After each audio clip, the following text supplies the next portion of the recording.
These two were laps. beating and banging on each other 4 years ago in the Xfinity Series race.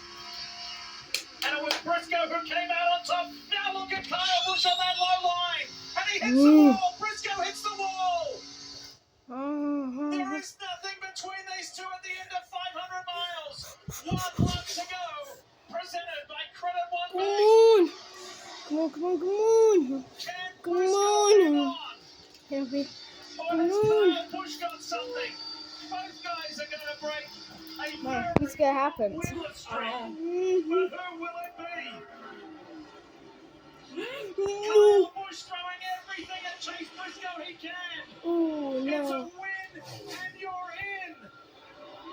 And the 29-year-old from Mitchell, Indiana, Chase Briscoe wins the Southern 500. Oh man. And is going to the playoffs. Oh 2 man. weeks in a row, we have been treated to a win, and you're in. This time, it's Chase Briscoe.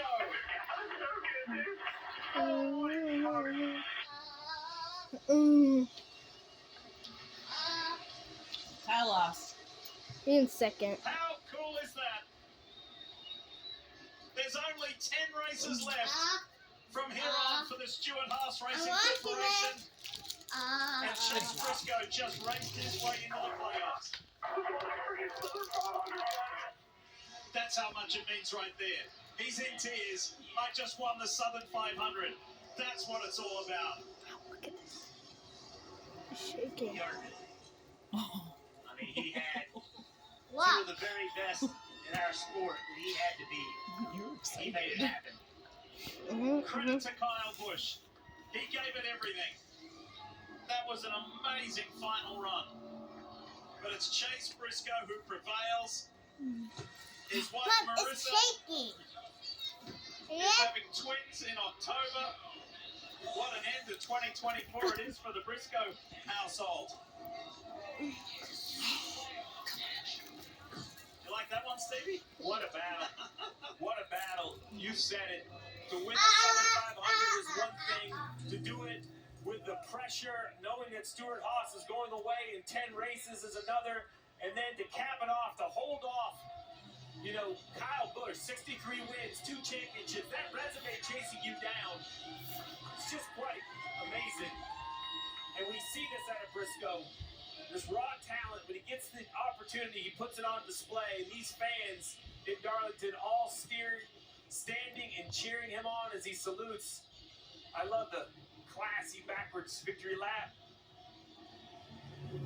Darlington just doesn't disappoint. It's just amazing how the end of these races. You said it, Lee. At the end of 480 miles, here we are racing like this. It's just never disappoints. Chase Briscoe not happy. Courtesy of Oh no. that win, unfortunately, these two guys don't have a say in the matter. These two being Chris Buescher and Bubba Wallace. When there was a new winner, with Martin Truex being locked in, even though crashing out, Ty Gibbs gets the last spot. They're out. This man's in. And by the way the drama continues, the points are in, and Tyler Reddick has won the regular season by 1 single point. 1 point.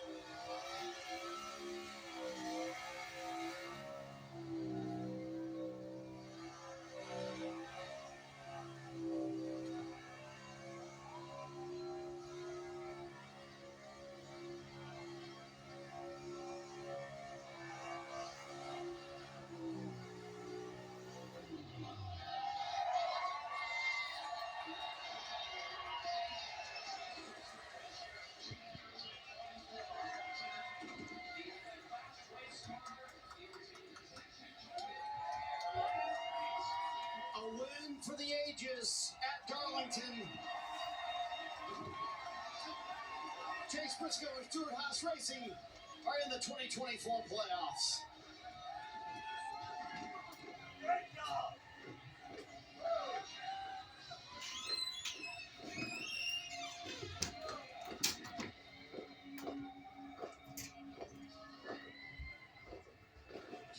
Just the emotion.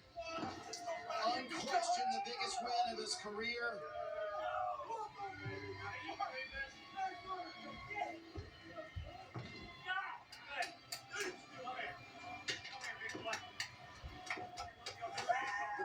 congratulating wife Marissa and his son coming in tears as well.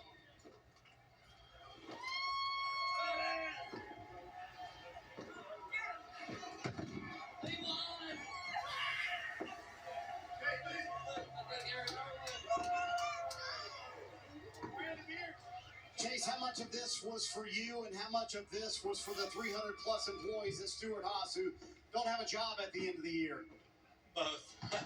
Last week was the most embarrassing race I've ever ran in my life. And I told Richard, I said, I don't even want to talk about it. I promise you I will make it up to you next week. And just, everybody knows I'm a diehard Tony Stewart fan. And to get this 14 car back in victory lane and, for all 320 something employees to be able to race for a championship in their final year is, unbelievable. So, yeah, guys, just so good. It's like deja vu there at the end with Kyle with the Xfinity race here in 2020, and I was so loose. I didn't know if I was going to be able to do it, but just can't thank highpoint.com, Mander Tractors, Rush Truck Centers, Renai, Zep, just everybody that makes this deal go around and go to Atlanta and try to steal another one.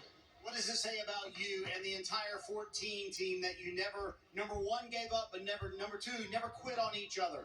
Yeah, it's just this group. I mean, the day that we found out that, the team wasn't going to exist anymore, we went over to the shop floor and we all looked at each other and said, we're in this to the end. We're not going to give up. And we kept saying all week, we got one bullet left in the chamber, and that bullet hit. Kyle Busch was catching you. Was that the hardest you've driven in your entire life? Yeah, I was sideways, counter steering, felt like I was in a sprint car. So, yeah, this night just literally went perfect. The pit crew did an incredible job, and I was crying. Like, after the checkered, I just won the Southern 500. This is a crown jewel, and what makes this race so special is all you race fans. Every time we come here, it's sold out. It's awesome, and we love you guys. And last time I went here was during COVID, so I didn't get experience with the fans. So grateful that you guys are here, and can't wait to celebrate. For a driver who loves the history of racing, this one means a lot on so many levels for Chase Briscoe, now a playoff participant, Dave. Kyle, your team gave you the fresher rubber. Did you think that'd be enough? Yeah, I did. When I made it through a few of those guys right there on the start, I thought we'd have a shot to get there, and I think I just needed him to have maybe 3 or 4 more laps, older tires, for me to be able to break through the whip. Darlington, and we've got plenty more to come.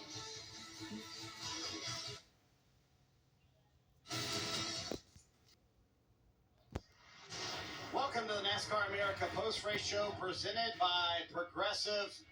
Well, an all-timer tonight in the Southern 500 at Darlington, Chase Briscoe. Who had the money there tonight for him to be able to put himself and race his way into the playoffs. So, DJ, here's how the playoff standings officially shape up. Playoffs starting next week in Atlanta. Yeah, exactly like we thought this was going to look like. For sure. I mean, I've been trying to think of a word as we were going to start this show, but as simple as it is, wow. I mean, to see what these drivers did, put themselves out there, put the car in places that you didn't think were possible, the passes that we saw, just an incredible end to this race. Yeah, you guys know I talk all the time, and I'm in stunned silence. I don't. There's not any words. When I look at this, and you look at what went on, the last 14 laps from Chase Briscoe, they said, go get the Southern 500. They didn't say go make the playoffs. They said go get a Southern 500. That shows how important this race is.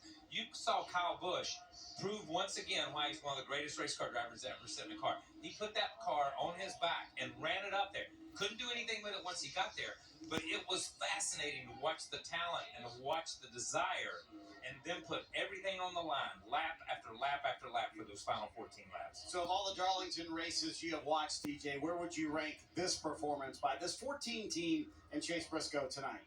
I think, and thinking back, obviously, that how different and what it means with this. And, of course, the first time that this race has been the cutoff race in doing that. But, we've seen some phenomenal battles over the years. But for what this meant, this was as entertaining. I mean, this wasn't like Chase Briscoe came out of nowhere. He was there all night saying, okay, Kyle Larson, You make one slip, I'm going to take advantage of this. And Larson didn't do that, but Chase Briscoe found a way to do it. So, I mean, that's as entertaining watching the very best at what they do, be able to do it for so long and to see a driver dig down. You know, you want to see that. What do these drivers have inside to make moves like this happen? And Chase Briscoe shows exactly what he's made of. Kyle, what did you say in the pre-race? If a driver is going to race their way in the playoffs, they're going to earn it tonight. They're going to earn it. There's no question Chase Briscoe earned that one. They earned it. And that's what we said. Nothing's free.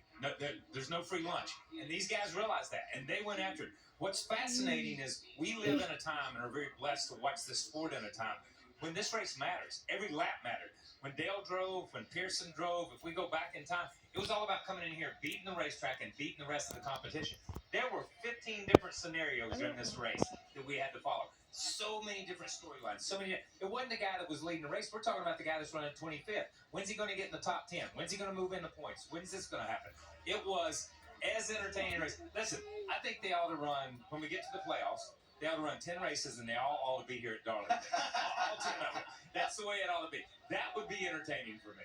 Yeah, you know, and when you're leading the race like that, and I can only imagine the pressure of the playoffs there too, but when you're leading, the hardest thing is to see a driver at this racetrack that has run you down, and you try to do everything that you can, knowing that guy has fresher tires, his car's a little bit better, and oh yes, Kyle Busch, a two-time champion. The hardest thing is to not overdrive the car, but you have to extend yourself to the fullest limits and abilities that you have and not make a mistake. We saw Briscoe get into the wall one time up in 3 and 4, but he challenged it pretty much every single lap. And that's amazing that you can do that. Yeah, you think drivers, we talk about drivers never forget. Yeah. Briscoe referenced 2020 in a Busch race. Yeah. So he knew or an Xfinity race. He knew exactly what to expect when Kyle Busch got there. Drove a very disciplined race, and the reward is the biggest win of his career and a berth in the 2024 playoffs. Unfortunately, with a new winner, the first driver out of the playoffs is Chris Buescher. Kim is with him. Chris Buescher will come home in the 6th position, a solid finish. Unfortunately, not the day you needed with a new winner. He'll be the first guy outside the playoff picture, will not run for a title. You guys had to overcome so much today. How would you summarize your Southern 500? Yeah, just, I don't know. We felt like we did what, for the most part, we needed to do today. And, you know, got back in contention there at the end and got a decent finish out of it. Didn't quite get it done again, and now we're on the outside looking in. So fortunately, it's just the system we're all playing in, and you know, we had such a great year. Everyone in our case worked so hard. We've been so fast. We've outrun so many of these cars that are going to get to run for a championship. But that's the system, and we didn't work it right. When I talked to your crew chief, Scott Graves, earlier today, regardless of what you did in this race, he said he felt like you guys could do some damage in the last 10 races. What is the approach to the final 10, and what are your goals? Yeah, it's not on my mind yet. Just had a lot of things figured out, and yeah, that's not it now. So get back, digest this one a little bit. Such a shame, but you know, another great run for our BuildSubmarines.com Mustang. Another great finish here at Darlington. Just not enough with a new winner, and yeah, just crazy. So definitely gonna think back on different times throughout the year and figure out how to do better next time. How do you sum up the emotion in one word? It's frustration and disbelief altogether. Weekend started out so well for Bubba Wallace. That new winner thing caught up with you guys at the end, but there was a little chaos the second half of this race. What was going on? Yeah, we just got behind on adjustment. We were back and forth on our U.S. Air Force Toyota Camry, just a little too loose, a little too tight, and that caution with a couple laps on tires where we stayed out. I don't know if that was the deciding factor, but we just got so tight there and got back there in traffic and a spot we hadn't been all day, and got caught up in someone else's mess. So unfortunate. I hate it for our guys, but man, hats